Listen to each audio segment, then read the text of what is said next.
Apa sebenarnya hakikat bahagia itu? Ada seorang kaya, hartanya banyak, dia naik kereta yang besar, megah dan mewah. Dalam perjalanan dia tengok ke sebelah kanan ada tanaman padi sawah yang menghijau. Lalu dia pandang ada budak-budak kecil membawakan makanan beserta ibunya menuju pondok di tengah sawah. Suami sudah menunggu makanan siang tiba. Apa kata orang kaya dalam kereta? Oh, bahagianya petani. Di tengah perutnya lapar, istri dan anaknya datang. Makanan tiba pada waktunya. Air minum dapat menghilang dahaga. Lapar hilang, rindu pun sirna, karena istri dan anak ada di sekitar dia. Bahagianya menjadi petani, kata orang kaya dalam kereta. Masa orang kaya berpikir bahwa dia tidak bahagia? Si petani yang bersama anak di pondok tua itu pula memandang orang kaya di atas kereta. Apa kata dia?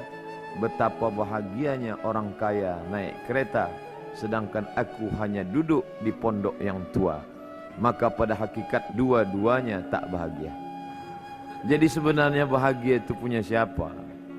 Oleh sebab itu bila kita baca kitab-kitab, maka makna sa'adah, kebahagiaan, orang yang bahagia sa'id, bahagia adalah insyirahus sadr, ketika hati terasa lapang apapun yang datang.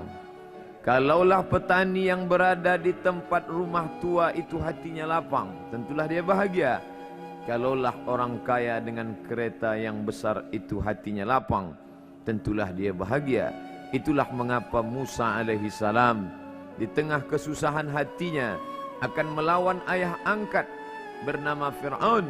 Dia minta hati yang lapang. Kita semua baca doa itu, Rabbi syrahli, lapangkan dadaku. Itulah mengapa kakinya pecah berdarah, giginya patah, pelipisnya pecah, meneteskan darah, tapi dia tersenyum bahagia kerana hatinya lapang. Allah sudah lapangkan hatinya. Apa kata Allah untuk dia? Alam nasrah laka sadrak. Itu beza Muhammad dengan Musa. Musa meminta, Rabbi shrah li sadri wa yassir li amri wahlul 'uqdatam min lisani yafqahu qawli. Sedang Muhammad tidak meminta. Belum meminta, Allah dah bagi pada dia. Apa kata Allah? Alam nasrah laka sadrak wa wada'na anka wizrak alladhi anqadha dhahrak wa rafa'na laka dhikrak. Bila kau dalam keadaan susah, dua kali Allah ulang, fa inna ma'al usri yusra, inna ma'al usri yusra. Hati lapang itulah yang membuat Haji Abdul Malik Karim Amrullah Buya Hamka tersenyum di dalam penjara. Penanya berjalan perlahan tapi pasti, maka keluarlah tafsir Al-Azhar.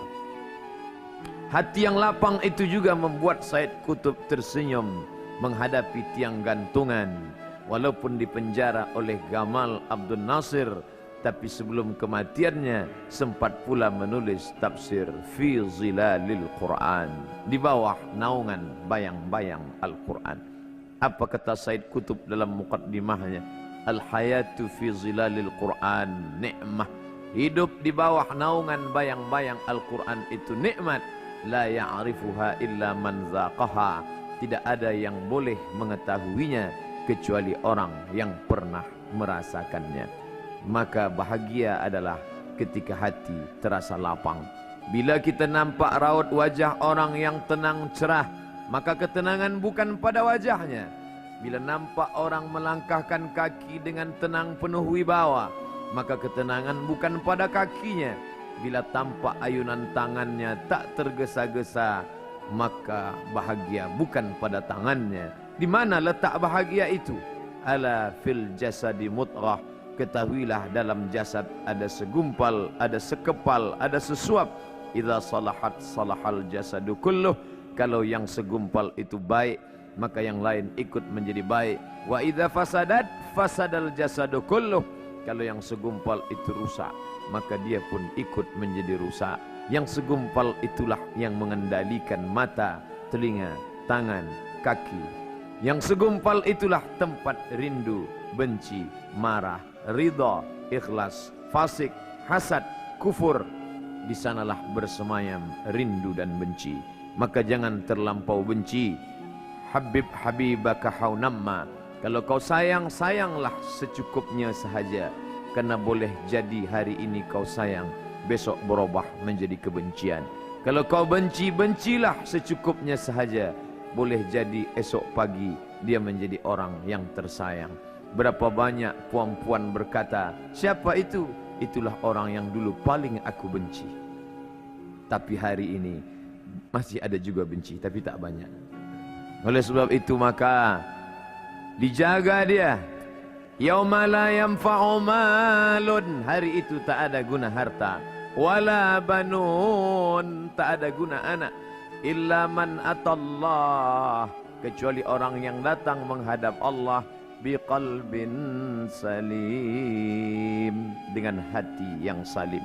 Qalb, qaf, lam, ba, qallaba, berbolak-balik. Qallaba, tidak selamanya bahagia. Kadang pagi hati tenang, petang datang dia pun susah. Kadang pagi hati lapang, petang tiba dia pun gundah. Maka apa yang dapat menolong? Ala bizikrillah, ketahuilah dengan banyak menyebut mengingat Allah, tatmainnul qulub, maka hati akan menjadi lapang. Qalbul mu'min baina asabi'ir rahman, hati orang beriman berada di antara jari jemari kuasa Rahman. Kalau dia hendak, dia balikkan yang senang menjadi susah. Kalau dia berkehendak, yang susah dia balik menjadi lapang. Berapa banyak orang yang tampaknya mungkin kita kata dia susah, tapi dia masih boleh tersenyum. Sebaliknya orang yang menurut pandangan zahir kita cukup segala, makan, pakai, tapi tampaknya kesenangan tak pernah singgah. Apa sebab? Kerana hati milik Allah. Dia ada dalam diri kita, tapi dia bukan punya kita. Lillahi ma fis samawati wa ma fil ard. Apa di langit, apa di bumi, milik Allah. Balikkan kepada Allah. Dari Allah, balik kepada Allah.